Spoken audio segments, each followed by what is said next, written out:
लारविन्दायतपत्रनेत्र येन त्वया भारततैलपूर्णं प्रज्वालितो ज्ञानमयप्रदीपः श्रीरामचन्द्रा करुणासमुद्रा ध्यापी तुझीराजसयोगमुद्रा नेत्री नयावी तुझवीणनिद्रा कैकैसी भक्ती लाभेल मजला शुकासारिखे पूर्ण वैराग्य जाचे वसिष्ठापरी ज्ञान योगेश्वराचे विवाल्मिका सारिखा मान्यसा नमस्कार माझा सद्गुरुरामदासा जय जय वीर आज आपला जो वेळ फार थोडा आहे आणि अध्याय संपवण्याचा प्रयत्न करायचा आहे, त्यामुळे आपण थोडा वेगाने अभ्यासाला लागूया. काल बघितलं नमान दुष्कृतीनो मूढा प्रपद्यन्ते नराधमाः मायया परुतत ज्ञाना. मायेमुळे आपल्या ज्ञानाचं अपहरण होऊन जातं आणि म्हणून मनुष्य भगवंताला कधी शरण जात नाही. परंतु सगळे असे नाही आहेत. दुष्ट प्रवृत्तीचे लोक शरण जात नाहीत, परंतु चतुर्विधा भजन्ते माम जना सुकृती नौजुन, हे पण आपण काल बघितलं. 4 प्रकारचे भक्त भगवंताचं भजन करतात, भगवंताला शरण जातात. आर्तो जिज्ञासू अर्थार्थी ज्ञानीचे भक्त. आर्त, जिज्ञासू, अर्थार्थी आणि ज्ञानी हे 4 प्रकारचे भक्त भगवंताने सांगितले. हे 4ही प्रकारचे भक्त मला भजन करतात. परंतु त्याच्या पुढे या 4 प्रकारच्या भक्तांमध्ये भगवंत काय म्हणतात? तेषां ज्ञानी नित्ययुक्त, तेषां ज्ञानी नित्ययुक्त, तेषां ज्ञानी नित्ययुक्त, तेषां ज्ञानी नित्ययुक्त, एक भक्तिर्विशिष्यते, एक भक्तिर्विशिष्यते, एक भक्तिर्विशिष्यते, एक भक्तिर्विशिष्यते, तेषां ज्ञानी नित्ययुक्त, एक भक्तिर्विशिष्यते, तेषां ज्ञानी नित्ययुक्त, एक भक्तिर्विशिष्यते. प्रियो हि ज्ञानिनोत्यर्थं, प्रियो हि ज्ञानिनोत्यर्थं, प्रियो हि ज्ञानिनोत्यर्थं, प्रियो हि ज्ञानिनोत्यर्थं, अहं स च मम प्रियः, अहं स च मम प्रियः, अहं स च मम प्रियः, अहं स च मम प्रियः. प्रियो हि ज्ञानिनोत्यर्थं, अहं स च मम प्रियः, प्रियो हि ज्ञानिनोत्यर्थं, अहं स च मम प्रियः. तेषां ज्ञानी नित्ययुक्त. तेषां, तेषां म्हणजे त्यांच्यामध्ये, त्यांच्यामध्ये म्हणजे कोणामध्ये? या 4 प्रकारच्या भक्तांमध्ये.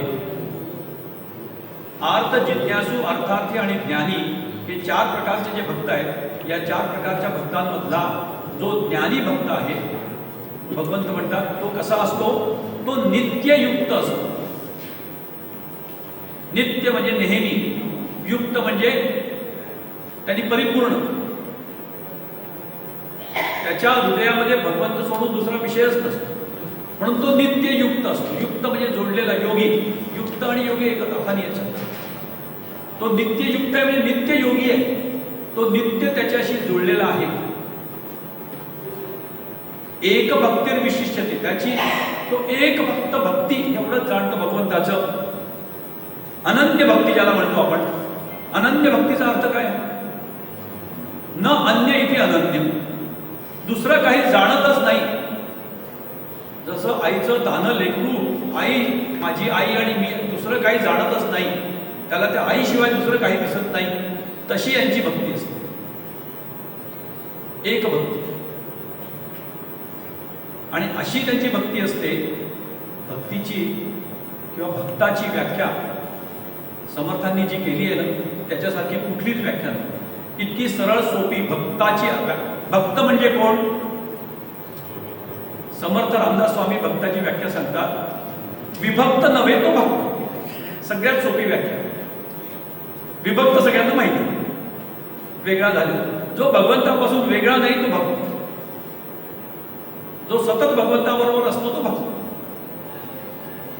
आणखी त्यांनी भक्तीची पण व्याख्या केलेली. समर्थांच्या सगळ्या व्याख्या फार सुंदर आहेत. ते म्हणतात भक्तीची व्याख्या काय? स्वरूपी आसक्ती तिचे नाव भक्ती. स्वरूपामध्ये म्हणजे स्वरूप, स्वरूप म्हणजे आपलं आरशातलं स्वरूप नाही, आपलं स्वरूप, स्वतःचं मूळ रूप, आत्मरूप. त्या आत्मरूपामध्ये आसक्त होणं म्हणजे भक्ती करणं. आसक्त होणं म्हणजे काय? आसक्त होणं म्हणजे चिकटणं. चिकटणं कशाने? फेविकॉलने नाही, मनाने. आपलं मन चिकटत असतं जाऊन जिथे जिथे, पण ते नुसतं तसं चिकटत नाही, ते तसं इकडे तिकडे पळत असतं. ते जर जाऊन तिथे चिकटलं परमात्म्यामध्ये तर ते आसक्त झालं. या अध्यायाची सुरुवातीला पहिला शब्द काय आहे? मय्या आसक्त मना पात. मयी आसक्त मना. आपल्या मनाने माझ्यामध्ये आसक्त झालेले, मला चिकटलेले, विभक्त नसणारे ते भक्त. अशा प्रकाराने जर त्याची भक्ती केली, तसं तिथे भगवंत म्हणतात आहे तेषां ज्ञानी नित्ययुक्त. तो नित्य चिकटलेला आहे. आपण नाही करत का भगवंताचं स्मरण? आपण नाही भगवंताची भक्ती करत का? आपली भक्ती कामापुरती असते. आर्त मनुष्य भक्ती कुठपर्यंत करतो? तो आर्ततेतनं बाहेर निघत नाही, त्याचं संकट टळत नाही, त्याच्यातनं बाहेर निघत नाही, तोपर्यंत भगवंताचं त्याला आठवण होत राहते. त्याच्यातनं बाहेर निघाल्याबरोबर तो विसरून जातो भगवंत. ही याच्यात काही चुकीचं काही नाही आहे, हे असं आहे. आणि आपली सगळ्यांची भक्ती आहे, या 3 मध्ये असणारी भक्ती आहे सगळ्यांची.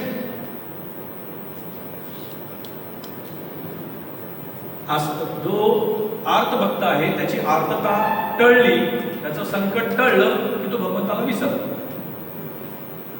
जिज्ञासूला थोडंसं कळायला लागलं की त्याला वाटतं की मला कळलं म्हटलं की तो वेगळा होतो. म्हणून तर माणसाचे मला सगळं कळतं हे माणसाचं सगळ्यात मोठं अज्ञान. आपल्याला ज्ञान तोपर्यंत झालं नाही जोपर्यंत सर्वत्र सगळ्यांमध्ये परमात्मा दिसत नाही, तोपर्यंत ज्ञान झालं असं म्हणायचं नाही. असं ज्याला कोणाला दिसत असेल तो खरोखरचा ज्ञानी आहे. ज्या क्षणी आपल्याला सर्वांमध्ये परमात्म्याचं दर्शन व्हायला लागेल तेव्हा तुम्ही म्हणू शकता की आम्ही ज्ञानी झालो. तोपर्यंत आपण अज्ञानी आहे. परंतु आपली जिज्ञासा थोडीशी समजल्यासारखं वाटल्याबरोबर आपण त्याला विसरतो. अर्थार्थी थोडं काही अचीव केल्याबरोबर त्याला वाटतं मी अचीव केलं, झालं. पत्नी मागे लागली पतीच्या, अहो सिनेमाला जाऊ ना. तो म्हणे मला जायला काहीच हरकत नाही, मलाही पाहायला आवडेल, परंतु तिथे आजकाल पार्किंगला जागाच मिळत नाही. मग गाडी घेऊन तिथे जायचं, कुठेतरी दूर ठेवायची, तो सिनेमा पाहायला. मला पार्किंगला जागा मिळत नाही, त्यामुळे मी काही येत नाही.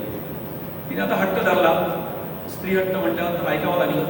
शेवटी निघताना त्यांनी देवाला प्रार्थना केली, देवा फक्त एक पार्किंग मिळवून दे. देवा फक्त एक पार्किंग मिळवून दे.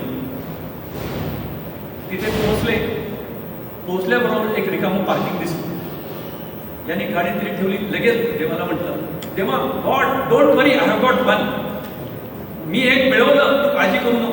म्हणजे त्याला आधी प्रार्थना केली आणि मिळाल्यानंतर मी मिळवलं, तू काळजी करू नको, काम झालं तुझं. हे सगळे जे बाकीचे भक्त असतात ते त्यांची आवश्यकता पूर्ण झाल्याबरोबर भगवंताला विसरतात. ते आपण सगळे, आपली गरज पूर्ण झाली की आपण भगवंताला विसरतो. ज्ञानी कसा आहे? नित्ययुक्त आहे. म्हणून खरं सांगू का, भक्ती मार्गाने परमेश्वराची प्राप्ती होते या म्हणण्यापेक्षा भक्तीची प्राप्ती करणं हेच सगळ्यात महत्वाचं आहे. आज मगाशी एक श्लोक म्हटला, कोणाच्या लक्षात आला की मला माहित नाही. समर्थांचा तो श्लोक वेगळा आहे. श्रीरामचंद्रा करुणा समुद्रा, ध्यातो तुझी राजस योग मुद्रा, नेत्री न ये रे तुझवीण निद्रा, कै भेटसी बा मदला सुभद्रा. हे समर्थांची समर्थांचा श्लोक आहे. नेत्री न ये रे तुझवीण निद्रा, ही त्यांची भक्ती आहे. माझ्या मनात आलं, अशी आपल्याला भक्ती जरी मिळाली तरी पुरे. त्या योग्यतेत आपण नाही होणार, पण अशी भक्ती कधी आमची जागृत होईल. म्हणून म्हटलं, श्रीरामचंद्रा करुणा समुद्रा, ध्यावी तुझी राजस योग मुद्रा, नेत्रीन यावी तुझवीण निद्रा काही ऐसी भक्ती लाभेल म्हटलं. ही आम्हाला भक्ती मिळायला पाहिजे. भक्तीने परमात्मा मिळतोय म्हणणं चूक आहे. भक्ती हे प्राप्तव्य आहे. भक्ती हे साधन नाही, भक्ती हे प्राप्तव्य आहे. म्हणून एक भक्तीर विशिष्यते. भगवंत म्हणतात प्रियो हि ज्ञानिनो अत्यर्थम. ज्ञानिनः अहम अत्यर्थम प्रिय. ज्ञानांना मी अत्यंत प्रिय असतो. भक्ती म्हणजे काय? प्रेम. ज्ञानाला भगवंत अत्यंत प्रिय आहेत. इथपर्यंतही ठीक आहे. ज्ञानाला भगवंत अत्यंत प्रिय असतात. इथपर्यंत ठीक आहे. अहम सच मम प्रिय. अहम अत्यंत प्रिय. मी ज्ञानाला अत्यंत प्रिय आहे. सहाच मम प्रिय हे मोठं आहे. भगवंत म्हणतात तो माझा अतिशय प्रिय आहे. भगवंत ज्ञानी भक्ताला भगवंतावर प्रेम आहे हे म्हणणं, आणि भगवंत म्हणतात माझं ज्ञानी भक्तावर प्रेम आहे. ज्ञानी भक्त इतका माझा प्रिय आहे. किती प्रिय आहे त्याचं वर्णन पुढे भगवंत सांगतात. उदारा सर्वे वैते. उदारा सर्वे वैते. ज्ञानी त्वात्मैव मे मतम्. ज्ञानी त्वात्मैव मे मतम्. उदारा सर्वे वैते. ज्ञानी त्वात्मैव मे मतम्.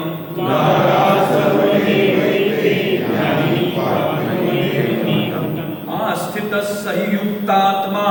आस्थितः सहि युक्तात्मा.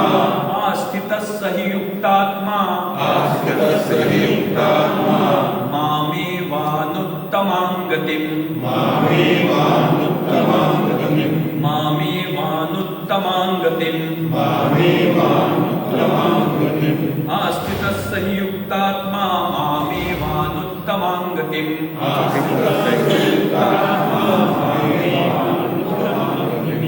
उदारा सर्वे वैते. भगवंत म्हणतात हे सगळेच भक्त, चारही प्रकारचे भक्त आहेत ना, सर्वे एव उदारा, सगळेच चांगले आहेत. सगळ्यांच्या मनामध्ये जो भाव आहे तो चांगलाच आहे. तो प्रेमाचाच भाव आहे. काही मागायला म्हणून माझ्याकडे येतात, पण काय झालं, पण माझ्याशी प्रेमच करतात म्हणूनच येतात. माझ्यावर श्रद्धा आहे म्हणूनच येतात ना. त्यामुळे भगवंत म्हणतात श्रद्धा भाव, श्रेष्ठ भाव सगळ्यांमध्ये चांगलाच आहे. सगळेच चांगलेच भक्त आहेत माझे. परंतु बघा, भगवंत सगळ्यांकरता सम आहे. त्याची दृष्टी सगळ्यांवर सम आहे. परंतु तो सुद्धा, भगवंत सुद्धा सांगतो इथे मात्र मी थोडा पार्शल आहे. ज्ञानी तू आत्मा एव. भगवंत काय म्हणतात, अरे सगळेच भक्त चांगले आहेत, श्रेष्ठ आहेत, परंतु ज्ञानी माझा आत्मा आहे. परमात्मा म्हणतोय ज्ञानी माझा आत्मा आहे. म्हणजे ज्ञानी भक्त आणि परमात्मा वेगळे नाहीत. सर्वोच्च भक्ती ही ज्ञानोत्तर भक्ती म्हटली जाते. परमेश्वराकडनं काही प्राप्त करून घेण्याकरता त्याची भक्ती करणं ही श्रेष्ठ भक्ती आहे, चांगलीच भक्ती आहे. परंतु आता काही आवश्यकता नाहीये, मला काहीच नको आहे, परंतु मला तो हवाय, असं जेव्हा तो त्याच्यावर प्रेम करायला लागतो तेव्हा ती सर्वश्रेष्ठ भक्ती होऊन जाते. ज्ञानेश्वर माऊली म्हणतात परंतु त्या चौथ्याचं काही कर्तव्य उरलेले नाही. त्याला काही करायचं नाही, त्याला काही नको आहे. म्हणून खरा भक्त पाही ज्ञानी. म्हणून तो खरा भक्त आहे. काही हवा आहे म्हणून भगवंताकडे जाणं वेगळं, आणि मला काही नको आहे पण मला तूच हवं आहे. या कारणाने अर्जुनावर भगवंताचं का बरं एवढं प्रेम आहे? दुर्योधन आणि अर्जुनाचा तो प्रसंग सगळ्यांना माहिती असेल. जेव्हा युद्ध व्हायचं नक्की झालं तेव्हा दुर्योधन आणि अर्जुन दोघेही जण भगवंताकडे गेले की भगवंतांनी आमच्या पक्षात यावं, आमच्या बाजूने उभं राहावं म्हणून म्हणण्याकरता. दुर्योधन आधी पोहोचला. भगवंत झोपलेले होते. दुर्योधन त्यांच्या डोक्याजवळ जाऊन उभा राहिला. आल्याबरोबर पहिल्यांदा मी त्यांना बोलतो. तेवढ्यात अर्जुन आला. अर्जुन त्यांच्या पायाजवळ जाऊन उभा राहिला. भगवंताची झोप उघडली गेली. समोर लक्ष गेलं. आता पायाकडे उभा असलेला अर्जुन आधी पहिल्यांदा दिसला. अरे अर्जुना तू कधी आला? आत्ताच समोर आला. तेवढ्यात लक्ष गेलं, अरे दुर्योधन तू पण आला? क्या बात आहे, दोघं आले, काय काय गडबड आहे? तर अर्जुन म्हणाला, आता हे युद्ध अटळ झालेलं आहे, तुम्ही आमच्या बाजूने युद्धात व्हावं अशी माझी इच्छा आहे. दुर्योधन म्हणाला, माझी पण हीच इच्छा आहे, मी पण त्याच्याच करता आलोय, पण मी आधी आलोय, त्यामुळे चान्स मला आधी मिळायला पाहिजे. भगवंत हसले, ते म्हणाले, पण मला अर्जुन आधी, मला आधी अर्जुन दिसला, त्यामुळे पहिला चान्स अर्जुनाला मिळेल. भगवंतांनी म्हटलं, आता तुम्ही दोघेही आल्यात, दोघांनाही नाखुश करणार नाही, दोघांनाही काहीतरी देईल. मी स्वतः शस्त्र धरणार नाही, मी युद्ध करणार नाही, मी नुसता एकटा उपस्थित राहील आणि माझी नारायणी सेना आहे, ती माझी नारायणी सेना, एकाला मी माझी नारायणी सेना देईन, एकाला मी निहत्ता म्हणजे शस्त्र न धरणारा मी, असा मी एकाला देतो. कोणाला काय पाहिजे सांगा. पहिला चान्स अर्जुनाला. दुर्योधनाने कपाळाला हात लावून घेतला, गेला, हा का नारायणी सेना मागून घेणार मला, नुसता हा येऊन काय उपयोग आहे, लढणार नाही, काही शस्त्र नाही. अर्जुन म्हणे, मला काही नको, तू फक्त आमच्या बरोबर. म्हणून अर्जुन आवडतोय. अर्जुनाला बाकी, तू म्हणतो मला काही नको, तू आमच्या बरोबर राहा, मला पुढे. म्हणून अर्जुन हा खरा भक्त होता. उदारा सर्व वैते ज्ञानी तो आत्मा एव.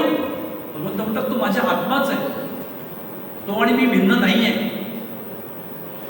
भगवंतांनी अर्जुनाला गीतेचा उपदेश केल्यानंतर सगळ्यात शेवटी अर्जुनाला आलिंगन दिलं. ज्ञानेश्वरीकडे सगळं वर्णन आहे 18व्या अध्यायात. या हृदयीचे त्या हृदयी घातले, ते अभिन्न हृदयच आहे, इतकी त्यांची भक्ती आहे. एक भक्तीत विशिष्टते प्रियो आस्थित सही युक्तात्मा मामे वानुत्तमां गतिम. सर्वच चांगले आहे, परंतु ज्ञानी माझा आत्मा आहे, कारण आस्थित सही युक्तात्मा. सहा युक्तात्मा, तो कसा आहे? तो युक्त आत्मा आहे, परमेश्वराशी युक्त आहे, परमेश्वरांनी युक्त आहे, परिपूर्ण आहे. माम अनुत्तमां गतिम, अनुत्तमां गती, परमगती, त्यांनी परमगतीला प्राप्त केलाय. आणि तिथे माम एव आस्थितः, तो भक्त माम म्हणजे माझ्यात, एव म्हणजे माझ्यातच, आस्थितः म्हणजे राहतो. ज्ञानी भक्त, भगवंत सांगतात, हा माझ्यातच राहतो, तो माझ्यापासून वेगळा राहत असतो. ही खरी भक्ती. आणि असं ज्ञानी भक्त कुठे सापडतो? असे ज्ञानी भक्त सापडणं फार कठीण. बहुनां जन्मनामन्ते, बहुनां जन्मनामन्ते, बहुनां जन्मनामन्ते, बहुनां जन्मनामन्ते, ज्ञानवान् मां प्रपद्यते, ज्ञानवान् मां प्रपद्यते, ज्ञानवान् मां प्रपद्यते, ज्ञानवान् मां प्रपद्यते. बहुनां जन्मनामन्ते, ज्ञानवान् मां प्रपद्यते. बहुनां जन्मनामन्ते, ज्ञानवान् मां प्रपद्यते. वासुदेवः सर्वमिति, वासुदेवः सर्वमिति, वासुदेवः सर्वमिति, वासुदेवः सर्वमिति. समहात्मा सुदुर्लभः, समहात्मा सुदुर्लभः, समहात्मा सुदुर्लभः, समहात्मा सुदुर्लभः. वासुदेवः सर्वमिति समहात्मा सुदुर्लभः.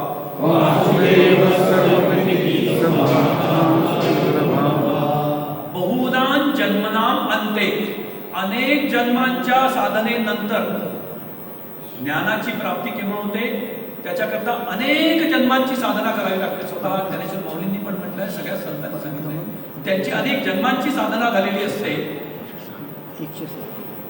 ज्ञानवान मां प्रपद्यते, तेव्हा तो ज्ञानी मला शरण येतो, तेव्हा त्याला ते ज्ञान प्राप्त होतं. आणि तेव्हा अनेक जन्मांच्या साधनेनंतर ज्ञान प्राप्त झालेला तो ज्ञानी, तो मला शरण येतो. आणि तो काय जाणतो? वासुदेव सर्वम इति. आता या श्लोकाचा अर्थ खूप चुकीचा लावला जातो, म्हणून गडबड होते. वासुदेव सर्वम, सर्व म्हणजे हे सर्व विश्व, हे वासुदेव स्वरूप म्हणजे परमेश्वर स्वरूप आहे. हे सर्व विश्व परमेश्वर आहे. वासुदेव म्हणजे केवळ वसुदेवाचा पुत्र म्हणून नाही, तो जो परमात्मा आहे तो इथे वासुदेव रूपाने उपस्थित आहे म्हणून त्यांनी वासुदेव शब्दाचा प्रयोग केला. सर्वम वासुदेव, सगळंच तो परमात्मा. गणितामध्ये सरळ म्हणतात if A is equal to B, B is equal to A, दोन्ही समसमान आहे. तो आणि विश्व वेगळं नाहीये. विश्वात सगळं वेगळ्या वेगळ्या रूपाने तो प्रकट होऊ शकतो. तो त्यातल्यापैकी हे एका रूपाने प्रकट झाला आहे. तो सर्वव्यापी सच्चिदानंद घन परमात्मा वासुदेव रूपाने प्रकट झाला आहे म्हणून वासुदेव सर्वविद्य असं म्हटलं. हे जो जाणतो स महात्मा, असं जाणणारा महात्मा, सुदुर्लभ, दुर्लभ म्हणजे मिळायला कठीण, सुदुर्लभ म्हणजे अत्यंत कठीण. असे संत किती मिळतात? रामदास स्वामींसारखे, ज्ञानेश्वर माऊलींसारखे, तुकाराम महाराजांसारखे, ज्यांच्या समाधी, समाधी म्हणजे काय? समाधी म्हणजे परमात्मा. समाधीचा अर्थ आहे योगामध्ये काल सांगितलं, यमनियम, आसन, प्राणायाम, प्रत्याहार, धारणा, ध्यान, समाधी. समाधी म्हणजे परमेश्वर. परमेश्वराशी एकरूपता झाली म्हणजे समाधी झाली. अशी समाधी किती लोकांची असते?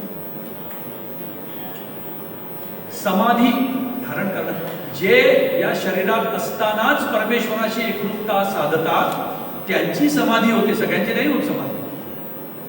आणि असे समाधी असणारे किती आहेत? संत बिरळे. स महात्मा सुदुर्लभ. भगवंत म्हणतात असे महात्मा मिळणं खूप कठीण आहे. स्वतः भगवंत म्हणतात एक वेळ मी भेटून जाईल, पण असे महात्मा नाही भेटत. तस्याहम सुलभ पार्थ नित्ययुक्तस्य योगिनः, असं भगवान म्हणतात. अहम सुलभ, अरे मी मिळणं सोपं आहे, परंतु स महात्मा सुदुर्लभ, असा महात्मा मिळणं अत्यंत कठीण. एक वेळ परमेश्वर भेटून जाईल, पण असे संत भेटतो कठीण. आयुष्यात आपण स्वतःला धन्य मानलं पाहिजे की अशा संतांच्या समाधीजवळ येऊन आपण बसतो, बसायला मिळालं. स महात्मा सुदुर्लभ. बाकीच्या सगळ्या भक्तांचं कसं असतं ते पण सांगतात. कामैस्तैस्तैहृतज्ञाना, कामैस्तैस्तैहृतज्ञाना प्रपद्यन्तेऽन्यदेवताः, प्रपद्यन्तेऽन्यदेवताः,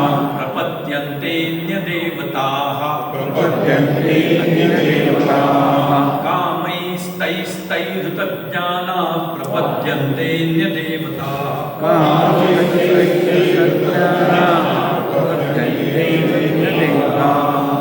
तन्तन्नियममास्थाय, तन्तन्नियममास्थाय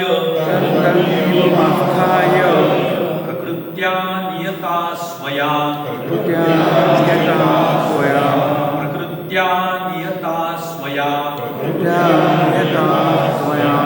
तन्तन्नियममास्थाय प्रकृत्या नियता स्वया.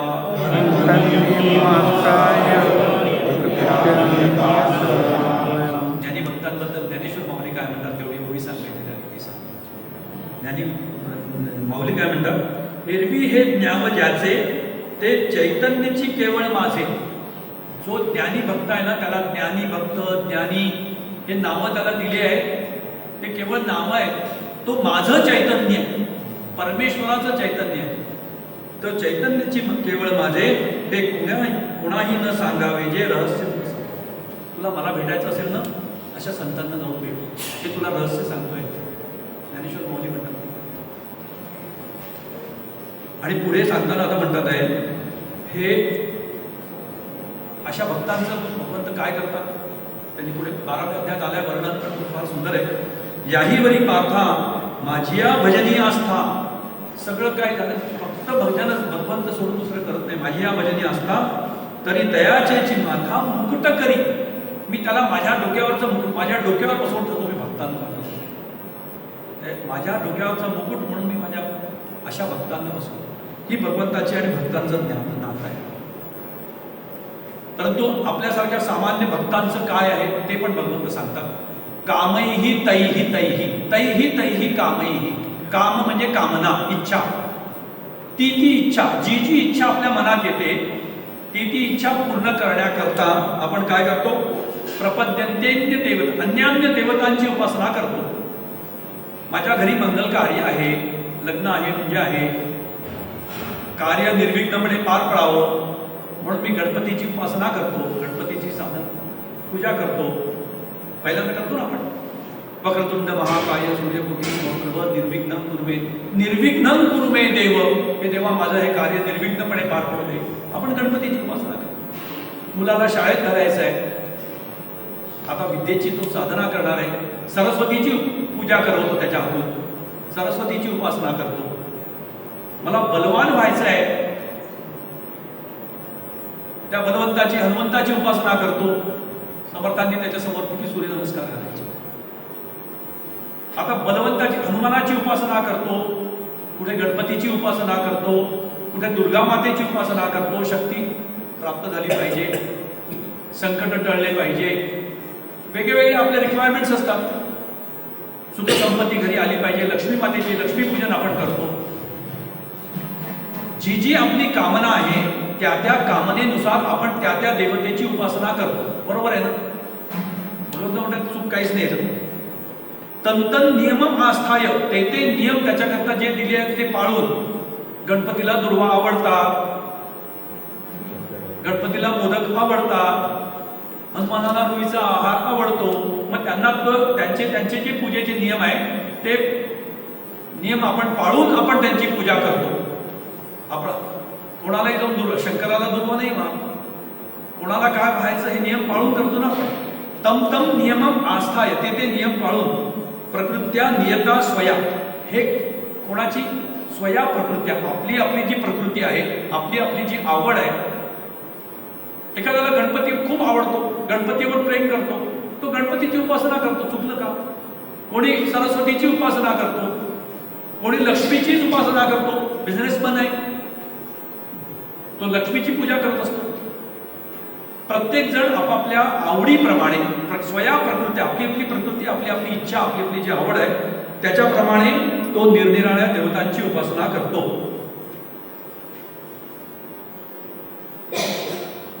आता ही उपासना करतो याच्यात काही चूक नाही. ती उपासना करत असताना काय लक्षात ठेवायला पाहिजे ते आपल्या लक्षात राहत नाही. भगवंत सांगतात, यो यो याम याम तनुम भक्तः, यो यो याम याम तनु भक्ता, यो यो याम याम तनुम भक्तः, यो यो याम याम तनु भक्ता, श्रद्धयार्चितुमिच्छति, श्रद्धयार्चितुमिच्छति, श्रद्धयार्चितुमिच्छति, श्रद्धयार्चितुमिच्छति. यो यो याम याम तनुम भक्तः श्रद्धयार्चितुमिच्छति, यो यो याम तनु भक्ता, श्रद्धयार्चितुमिच्छति. तस्य तस्याचलां श्रद्धां, तस्य तस्याचलां श्रद्धां, तस्य तस्याचलां श्रद्धां, तस्य तस्याचलां श्रद्धां, तामेव विदधाम्यहम्, तामेव विदधाम्यहम्, तामेव विदधाम्यहम्, तामेव विदधाम्यहम्. तस्य तस्याचलां श्रद्धां तामेव विदधाम्यहम्. तस्य तस्याचलां श्रद्धां, तामेव विदधाम्यहम्. हिंदू धर्मावरती एक आरोप केला जातो, हे इतके असंख्य देवी देवता, कोणी कोणाची उपासना करतात, कोणी कोणाची पूजा करतात, एका परमेश्वराला मानत नाही.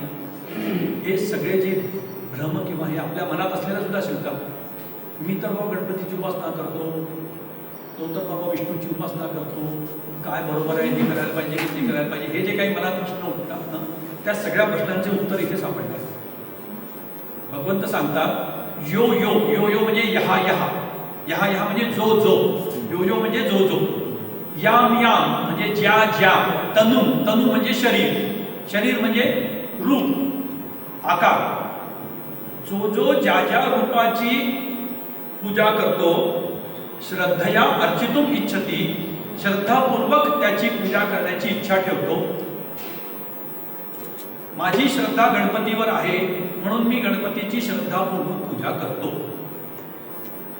माझी श्रद्धा दुर्गा मातेवर आहे, माझी श्रद्धा काली मातेवर. ठाकूर रामकृष्ण देव त्यांना त्यांच्या मोठ्या भावाने सांगितलं, गदाधर आजपासून ही तुझी आई, तुला हिची रोज पूजा करायची आहे. त्यांची नियुक्ती केली तिथे पुजारी म्हणून लहान असताना. आणि ही तुझी आई आहे, तुला हिची पूजा करायची. त्या दिवसापासून त्यांनी त्या काली मातेला मूर्तीच्या रूपात कधी बघितलंच नाही. ही माझी आई, ही जगदंबा, ही माझी आई. आणि त्याची भक्ती, अनन्य भक्ती किती उच्च श्रेणीपर्यंत गेली आता ते सगळं सांगायला वेळ नाहीये. परंतु त्यांनी कुठल्या रूपामध्ये भगवंताची उपासना, जो जो ज्या ज्या रूपात उपासना करतो, भगवंत म्हणतात श्रद्धया अर्चितुम इच्छती, जी जी इच्छा ठेवतो तस्य तस्या अचलाम श्रद्धाम, त्याची त्याची त्या मूर्तीविषयी, त्या देवतेविषयी अचल श्रद्धा अहमेव विदधामी. भगवान म्हणतो ती श्रद्धा मीच निर्माण करतो. ती श्रद्धा निर्माण करणारा मी आहे, तो परमात्मा. तो एकच आहे. त्या भक्ताच्या मनात त्या देवतेविषयी श्रद्धा निर्माण करणारा तो परमात्मा, तो आहे. एक प्रश्न विचारतो, आपल्या देशात सरकार आहे की नाही? आहे. सरकार आहे ना? सरकार म्हणजे कोण एक्झॅक्टली? प्राईम मिनिस्टर की राष्ट्रपती की सुप्रीम कोर्टाचे जज की मुख्यमंत्री की कलेक्टर की कमिशनर? सरकार कोण आहे? हे सगळेच सरकारचे रूप आहेत ना. कलेक्टरही सरकार आहे, कमिशनरही सरकार आहे, मुख्यमंत्री सरकार आहे, प्रधानमंत्री पण सरकार आहे. हे सगळे सरकारचे रूप आहेत. हे सगळे सरकारच आहे. मला माझ्या प्लॉटचं काही काम आहे, रेव्हेन्यू डिपार्टमेंटचं काम आहे, ते मी रेव्हेन्यू डिपार्टमेंटच्या बाबूला जाऊन भेटतो, तो माझं ते काम करतो. माझ्याकरता तो सरकार आहे की नाही? मला कोणाची मारामारी झाली, पोलीस कंप्लेंट झाली, तर पोलीसच्या ऑफिसमध्ये जातो, त्या कॉन्स्टेबलला भेटतो, त्या तिथल्या इन्स्पेक्टरला भेटतो. हे सगळे सरकार आहेत की नाही? हे सगळे सरकारचेच रूप आहे की नाही? या सगळ्यांना ती पॉवर कोणी दिली? ते काम करण्याची पॉवर, त्यांना ती शक्ती मिळालेली आहे, ती पॉवर मिळालेली. ती पॉवर सरकारने दिली. सरकार कोणतं एक्झॅक्टली? सरकार दिसत नाही, परंतु हे सगळे सरकारचे रूप आहे. या सगळ्या देवता ज्या आहेत ना, हे आपल्याला वेगवेगळ्या देवता दिसतात, हे सगळे त्या परमेश्वराचे रूप आहेत. ज्याचं जे काम असेल त्यांनी त्या डिपार्टमेंटकडे जावं, निर्विघ्नपणे काम पूर्ण करायचं आहे. गणपतीची उपासना करा, कलेची साधना करायची आहे, सरस्वती मातेची उपासना करा, धनसंपत्ती कमवायची आहे, लक्ष्मी मातेची उपासना करा. सगळे रूप त्याचे आहेत. त्या परमेश्वराचे हे निरनिराळे रूप आहे, ते लक्षात घेतलं पाहिजे. या श्लोकामुळे परमेश्वराचं एकत्व अबाधित राहतं आणि प्रत्येकाची जी श्रद्धा आहे त्याची पूज्यता पण कायम राहते. माझी ज्या रूपावरती, ज्या भगवंताच्या देवतेच्या रूपावरती पूजा, माझी श्रद्धा आहे, माझी रामावर श्रद्धा आहे, मी रामाची. आता राम आणि कृष्ण, रामाला आपण मर्यादा पुरुषोत्तम म्हणतो, रामो विग्रहवान धर्म असं म्हटलं जातं. प्रभू श्रीरामचंद्र म्हणजे प्रत्यक्ष धर्माची सगुण साकार मूर्ती आहे. त्यांनी स्वतःला मनुष्याच्या मर्यादेत बांधून घेतलं भगवंतानी, आणि एक मनुष्य आदर्श जीवन कसं जगू शकतो ते जगून दाखवलं. कृष्णाने येऊन सगळे चमत्कार करून दाखवले. रामाने हे चमत्कार नाही केला, रामाने असं जीवन जगून दाखवलं की कसं जीवन मनुष्याने जगायला पाहिजे. आमच्याकरता आदर्श राम आहे. आम्ही कृष्णाचा आदर्श घेऊ शकतो का? त्याच्यासारखं आपण वागू शकतो का? नाही वागू शकतो. प्रत्येक म्हणून सगळे रूप त्याचेच आहेत. तेरे नाम अनेक तू एक ही है, तेरे रूप अनेक तू एक ही. आणि स्वामी विवेकानंदांनी जे शिकागोला जाऊन भाषण दिलं होतं, ज्या भाषणाच्या भरोशावर त्यांनी सगळं जग जिंकलं, आपण त्यांना विश्व दिग्विजय म्हणतो. सर्व धर्मांची ती सभा होती आणि त्या सभेमध्ये त्यांनी जे भाषण दिलं, त्या भाषणात त्यांनी जो पहिला श्लोक म्हटला होता हा असाच होता, रुचीनाम वैचित्र्या रुजकुटिल नाना पथजुषाम नृणामेको गम्य वमसी पैसा वर्णमयी. अरे रुचीनाम वैचित्र्य, प्रत्येकाची रुची टेस्ट वेगळी आहे. म्हणून नाना पद्धतीच्या प्रत्येक जण आपापल्या संप्रदायाप्रमाणे पूजा करतो, परंतु तो परमेश्वर एक आहे. हे सगळे त्याचे रूप एक आहे. म्हणून भगवंत म्हणतात त्याला ती जशी सरकार या सगळ्यांना ती शक्ती देतं, तसं तो परमेश्वर या सगळ्या देवतांच्या रूपाने येऊन आपले कार्य पूर्ण करतो. तोही परमेश्वराचे रूप आहे. म्हणून गणपतीची आराधना करताना सुद्धा आपण काय म्हणतो, त्वं ब्रह्मास, त्वं विष्णुस, त्वं रुद्रस, त्वं इंद्रस, त्वं अग्निस, त्वं वायुस, त्वं सूर्यस, त्वं चंद्रमास, त्वं ब्रह्मभूर्भुवस्वरो. तूच आहे ना सगळं. आपली गडबड कुठे होते, आपण ज्या रूपाची उपासना करायला लागतो. संप्रदाय का निर्माण होतात वेगवेगळे, मी ज्याची उपासना करतो तोच फक्त श्रेष्ठ, बाकीचे सगळे नाही. बाकी मी कोणाला मानत नाही. आपल्याकडे शैव वैष्णव हे सगळे आहेत, परंतु ह्याच्यामध्ये भेद असे निर्माण होऊन बसले आपापसातच. वैष्णव भक्ती खूप चांगली भक्ती मानली जाते आहेच, परंतु ते वैष्णव भक्ती करताना आता एका प्रसंग सांगतो, वेळ आहे की एका गावातल्या एका मुलीचं लग्न झालं. ती सासरी गेली, नंतर मांडव परत तिला जावई परत आले त्यांच्या घरी. जावयाने सांग, जावई वैष्णव भक्त, तो म्हणे माझा नियम आहे विष्णूची पूजा केल्याशिवाय, त्याला नमस्कार केल्याशिवाय मी जेवण करत नाही. मग घरात तर विष्णूची मूर्ती नाहीये, मग आता काय करायचं. बघितलं गावात कुठे आहे का कोणाकडे विष्णूची मूर्ती, गावात कोणाकडेच विष्णूची मूर्ती नाही. मग आता काय करायचं. तर तेवढ्यात एकाच्या डोक्यात शक्कल त्याने लढवली, विष्णूची मूर्ती नाही आहे पण भगवान दत्तात्रेयांची मूर्ती आहे ना, ब्रह्मा विष्णू महेश, विष्णू आहे ना तिथे. मग जावयाला सांगितलं असं आहे बघ, चालेल का. तर जावयाला लागली होती भूक. आता विष्णूची मूर्ती नाही मिळाली तर मी माझं जेवण नाही मिळणार मला.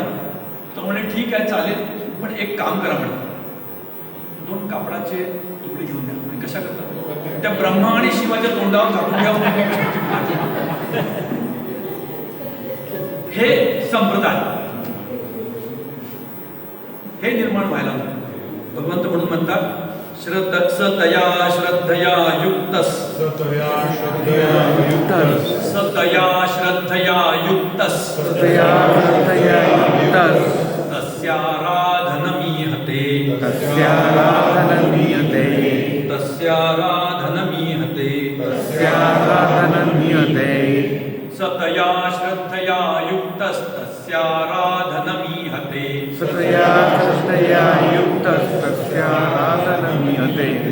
लभते च ततः कामान्, लभते ततः कामान्, लभते च ततः कामान्, लभते ततः कामान्, मयैव विहितान् हितान्, मयैव विहितान् हितान्, मयैव विहितान् हितान्, मयैव विहितान् हितान्.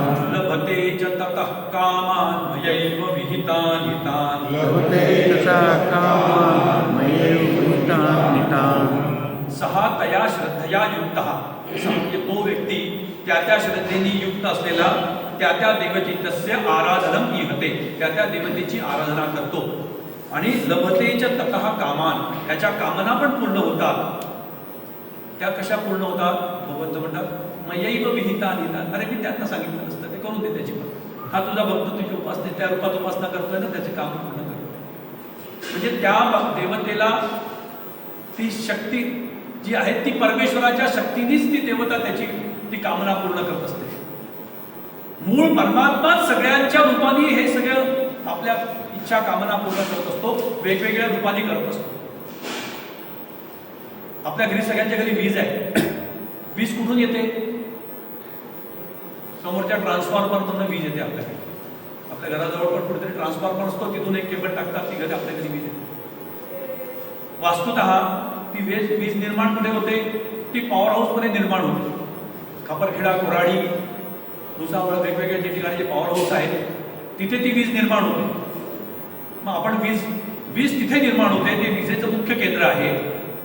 आपण तिथे जातो का पूजा करायला, की आम्हाला वीज पाहिजे, आमची वायर घेऊन जातो का तिथे, नाही. तिथून ती जिथून आपण ग्रहण करू शकतो, आपली शक्ती काय आहे, तिथे हजारो वोल्ट्सचं जनरेशन होतं. त्या हजारो वोल्ट्सचं जनरेशनच्या तिथे आपण वायर नाही जोडू शकत.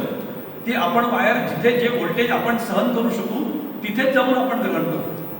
त्याच ट्रान्सफॉर्मरपर्यंत जिथे 220 व्होल्टचा आपल्याला करंट मिळेल तिथून आपण ते ग्रहण करतो.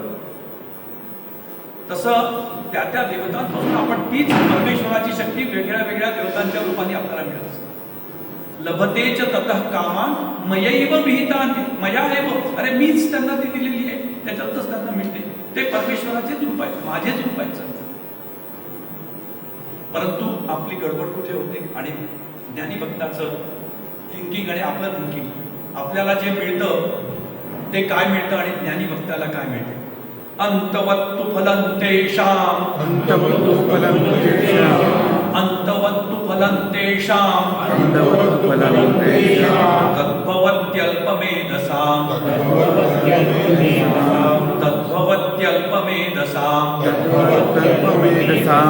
अंतवत्तु फलं तेषां तद्भवत्यल्पमेधसां अंतवत्तु फलं तेषां तद्भवत्यल्पमेधसां देवान् देवयजो यान्ति देवान् देवयो यान्ति देवान् देवयजो यान्ति देवान् देवयो यान्ति मद्भक्ता यान्ति मामपि मद्भक्ता यान्ति मामपि मद्भक्ता यान्ति मामपि मद्भक्ता यान्ति मामपि देवान् देवयजो यान्ति मद्भक्ता यान्ति मामपि देवान् देवयो यान्ति मद्भक्ता यान्ति मामपि. अंतवत्तु फलं तेषां, तू म्हणजे परंतु त्यांना जे फळ मिळतं, आपण जे देवांकडे वेगवेगळ्या मागण्या घेऊन जातो ते जे फळ आपल्याला मिळतं ते किती दिवस टिकतं? त्याला अंत आहे, ते संपून जातं. ते तात्कालिक असतं. ज्या आपण इच्छा घेऊन जातो त्या इच्छा तात्कालिक असतात, त्या संपून जातात. अंतवत त्याला अंत आहे. आपण कितीही मोठं सुख भगवंताला मागायला जा, असं कुठलं एखादं सुख असेल तर मला सांगा, कोणालाही माहिती असेल तर. भौतिक सुख असं कुठलं तरी सांगा की जे सुरू होत नाही आणि संपत नाही. प्रत्येक सुख सुरू होतं आणि संपून जातं. म्हणून भगवंताच्या जे सुख नाही म्हणत, त्याला आनंद म्हणतात. प्रत्येक सुखाला अंत आहे, आनंदाला अंत नाही. त्याला सुरुवातही नाही शेवटही नाही, तो आनंद आहे. आनंद आहे, सच्चित आनंद परमेश्वराला म्हणतो ना. सच्चित आनंद. आपल्याला काय पाहिजे? सत्य जाणलं पाहिजे, आपल्याला आनंद मिळाला पाहिजे आणि तो किती वेळ पाहिजे? तो सर्वदा मिळाला. तेव्हा आपल्याला सगळ्यांना सच्चित आनंद पाहिजे असतो, पण काय पाहिजे आपल्याला न कळल्यामुळे आपण या त्या सुखांच्या मागे धावत असतो. आपली गडबड तिथे होते, आपण या सुखांच्या मागे धावतो, त्या सच्चिदानंदाला विसरून जातो. म्हणून भगवंत म्हणतात अंतवत्तु फलं तेषां, त्यांचं फळ अंतवत आहे, ते संपून जातं. तद्भवती अल्पमेधसां, कारण त्यांची बुद्धी तेवढीच आहे, त्यांना काय मागावं हे कळत नाही. भगवंताला मागायचं असेल तर काय मागावं? मला तू पाहिजे, बाकी काही नको, हे आपण असं मागतो. मला किती दुःख झालं तरी चालेल, किती कष्ट झाले तरी चालतील, मला तू हवं. कारण तू जर माझ्यासोबत असशील ना तर मला ते कष्टही काही वाटतात. गुरुणाम दुःखेन न विचाल्यते, 6व्या अध्यायात सांगितलं.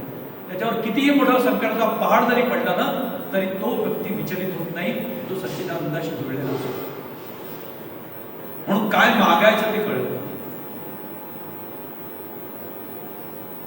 तद्भवती अल्पमेधसां, कमी बुद्धीचे असल्यामुळे त्यांना जे मिळतं ते सुख त्यांचं थोडंसं असतं. देवान देवयजो यान्ति, ते त्या देवतेच्या रूपातच अडकतात, तेवढंच समजतात, त्यालाच फक्त समजतात, म्हणून तिथपर्यंत पोहोचतात. ते त्याच्या पलीकडे, त्या देवतेच्या मार्गातून पलीकडे असणाऱ्या मला कधी प्राप्त नाही करून घेत. परंतु भगवंत म्हणतात मद्भक्ता यान्ति माम, जे माझी परमेश्वराची भक्ती करतात ते मला प्राप्त करतात. इथे सगळीकडे भगवंतांनी मला असा शब्द प्रयोग केला. मद्भक्ता यान्ति माम अपि, माझे भक्त मला येऊन मिळतात. म्हणजे कृष्णाचे भक्त कृष्णाला मिळतात असं त्याचा फक्त वर्त शब्दशः अर्थ घेऊ नका. कारण त्यांनी स्पष्ट केलं पुढच्या श्लोकात लगेच, मी कोण आहे ते. अव्यक्तम व्यक्तिमापन्नम अव्यक्तम व्यक्तिमापन्नम मन्यन्ते माम बुद्धयः मन्यन्ते माम बुद्धयः अव्यक्त अव्यक्तं व्यक्तिमापन्नं मन्यन्ते माम बुद्धयः अव्यक्तं व्यक्तिमापन्नं मन्यन्ते माम बुद्धयः परं भावमजानन्तो परं भावमजानन्तो परं भावमजानन्तो परं भावमजानन्तो ममाव्ययमनुत्तमम् ममाव्ययमनुत्तमम् परं भावमजानन्तो ममाव्ययमनुत्तमम् परं भावमजानन्तो ममाव्ययमनुत्तमम्. आपण भगवंताचं जे मूर्त रूप पाहतो, आपण त्या रूपात अडकतो, फक्त त्याच्या पलीकडे असणारं त्याचं अव्यक्त रूप पाहतो का? तो अव्यक्त रूपाने तो सगळीकडे आहे हे आपल्याला दिसतं का? ते नाही. भगवंत म्हणतात अव्यक्तम, माझं मूळ स्वरूप मी अव्यक्त आहे. परमेश्वर अव्यक्त आहे, तो दिसत नाही. सरकार अव्यक्त आहे, दिसत नाही पण आहे. तसा तो परमेश्वर अव्यक्त आहे, सगळीकडे आहे, तो दिसत नाही. व्यक्ती आपन्नम, मी हे व्यक्तिरूप धारण केलंय. मी अव्यक्त आहे मुळात. भगवंत सांगतायत मी अव्यक्त आहे, हे व्यक्तरूप धारण केलेलं आहे. म्हणून मला ते समजतात हा व्यक्तीच आहे. तो कृष्ण, तो रथ हाकतो, तो दूध काढतो, तो आपल्यासारखाच कोणीतरी माणूस आहे. व्यक्ती आपण त्याला व्यक्ती मानतो आपण, कारण आपण व्यक्त रूपात आहोत ना. तर आपल्याला वाटतं तोच आहे व्यक्त, फक्त तेवढा. तो व्यक्त रूपात आलेला परमेश्वर आहे हे आपल्याला कळतं. आपल्याला समजून घ्यायचं आहे ते.